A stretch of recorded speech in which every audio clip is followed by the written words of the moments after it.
ang Roman Catholic at Orthodox Church ay basically iisa lamang noon hanggang sa tuluyan silang maghiwalay taong 1054 AD.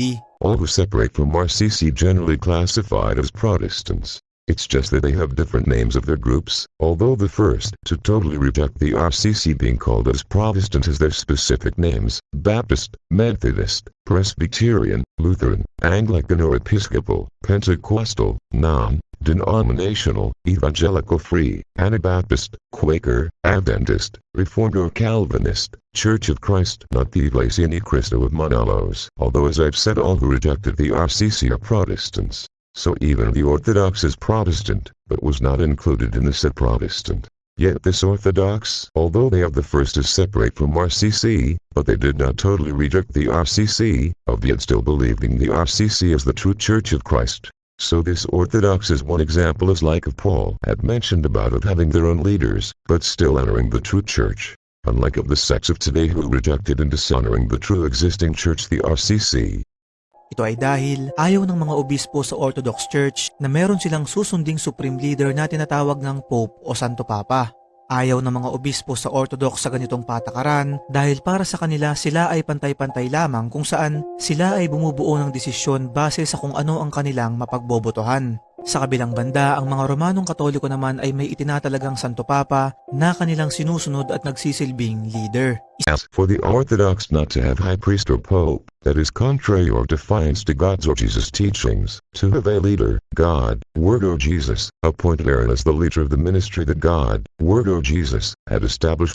The priesthood, as was by forever succession to deal everything related to the Lord, so as was called Vicar of Jesus, that sit in the left of the Lord, calling it as selected from among mankind or high priest, and is because the church was given to the Romans, so the Romans using their own terms, as the high priest in Roman term is Pope. Isa pa, ang mga Katoliko ay naniniwala na ang banal na espiritu ay nanggagaling sa Ama at sa Anak. Sa Orthodox naman, naniniwala sila na ang banal na espiritu ay nagmumula lamang sa Ama. The Orthodox Church is wrong to say that the Holy Spirit comes from the Father only, or that to believe also that the Holy Spirit comes from the Father and the other Holy Spirits comes from Jesus. It will just comes out that the Father and Jesus is not the same one God or there are two God, but what to believe is that the Holy Spirit comes from the Father and Jesus is one God, for as Jesus said, what the Father's is mine and what mine is Father's is simultaneously, as they are the same one God. That is why Jesus said me and the Father are one, and that is why Jesus said I the Father himself. That is why another writing Jesus said the Spirit comes from the Father, and the other writing Jesus said the Holy Spirit comes from me, and the other writing it both came from Father and Jesus is one. John 20 verses 21 to 22 The Holy Spirit came from Jesus. John 1 verse 33 The Holy Spirit comes from the Father, goes down and dwelt to the man Jesus forever. But this John 14 verse 26 The Holy Spirit both came from the Father and Jesus. This proved that the Holy Spirit that comes from Jesus and the Father is or the same Holy Spirits that both came from them as they are one. Meaning what comes out from Jesus is what that comes out from the Father, and what comes out from the Father is what that comes out from Jesus as both simultaneously, as they are one. As Jesus said what the Holy Spirit the Father, for God is Spirit, as Jesus is Son of God, as it is the Holy Spirit that pregnant Mary, will be given to you comes from me, for what the Father's is mine, and what mine is Father's. For as they are one. Hindi rin sila sang-ayon sa konsepto ng purgatorio na inilahad ng mga Katoliko at isang factor din ang kanilang lengguaheng Latin at Greek kung bakit sila nagkahiwalay. As about purgatory, I have already had videos about this. As about languages, it is Meritic or unintellectual to make it as an issue. It is of the fact Jesus speak Aramaic, as though the language of Israel is Hebrew, so it is hard to believe that Jesus did not speak Hebrew, but for sure he speak Hebrew in their home. So it is foolishness to dishonor other language, of saying oh it's not your way, or to invoke the name of God, as saint because the Hebrew has no vowel in letter J. But when I told them, then why you believe the name Jesus, they couldn't think for a words to reason out at all. The Catholic is both using Latin and Greek, but mainly it is of Greek and English. Catholic priests are required to be celibate, while Orthodox priests can be married. As about a priest to have wife or not, it's both not defiance to God and Jesus, but if the leader directed that some or all must not get married, any who defies it commits sin, in the sense that God and Jesus teach us to follow the leaders.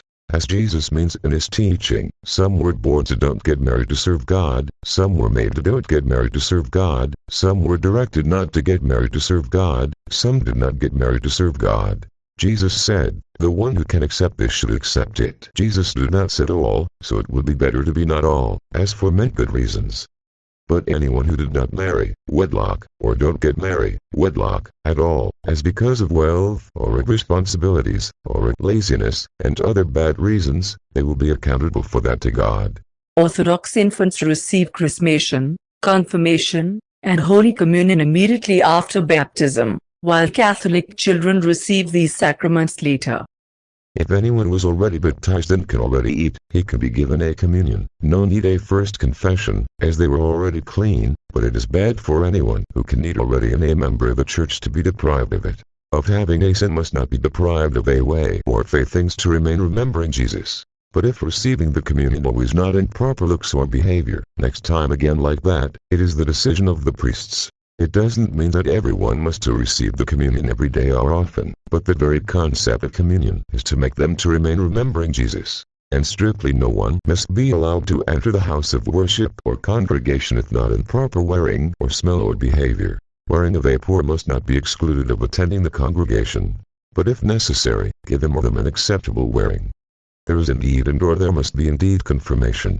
In the book of Acts, the apostles already baptized the people with water, which means by the cleansing of the words of God or gospel of Jesus, but yet they did not baptize them first, not as those apostles had no authority to baptize at laying the hands to receive the Holy Spirit, but as it depends to the process or system the apostles had talked for. So meaning when the apostles who baptized the people with water, which means by cleansing with the words of God or gospel of Jesus, yet they did not lay their hands to them, but they still called Peter and John to baptize the people with Spirit, this generally being done only to the maturest peoples. So meaning it is just like as it is their way of confirming. To this time, priests baptize the infants or little children. They indeed knows how to worship God, only that it is just the God who knows their mind heart. So meaning in time that they already grew up, knowing what is bad or good, so the priests will have to confirm if they could already speak for themselves to praise or worship God and Jesus, or that if they remain with God, as children's status generally depends from their parents or guardians. So possible this is the system as after when the apostles and those who superseded baptize the children, they also make say confirmations, as God and Jesus commanded their servants to make law and rules or regulations by their own. And as Jesus also said, you must perform the latter without neglecting or leaving the former undone.